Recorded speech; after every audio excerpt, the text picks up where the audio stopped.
Hey guys, Andrew from MarineMax Danvers. Today I'm going to be walking you through a brand new 2024 290 SDX outboard. Welcome aboard the Sea Ray 290 SDX. Starting in the back here, this boat is powered with twin 250 Mercuries.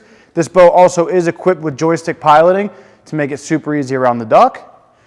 Coming forward a little bit, nice big sun pad here, easy for hanging out. A couple cup holders, hanging out at the sandbar, doing whatever you need to do. Perfect spot to sit. Making our way forward, got a little galley spot here with a little splash well, and you have a sink here. Coming into the boat, you're going to see nice U-shaped sheathing.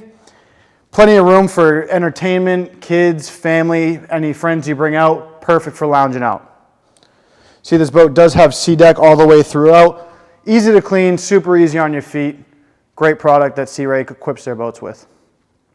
If we want to make our way up to the helm here, got a nice Simrad dash. See, this boat does have the joystick as I mentioned. Very nice seat for the captain. Make our way over here. Spacious head for a 29-footer. Plenty of room.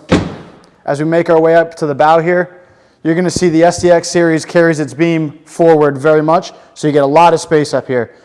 You know, you get both sides, armrest. Very nice for hanging out up here, hanging out in the sun. For more information on this Sea Ray, give me a call. My name's Andrew at MarineMax Danvers, 978-879-3721. Thanks.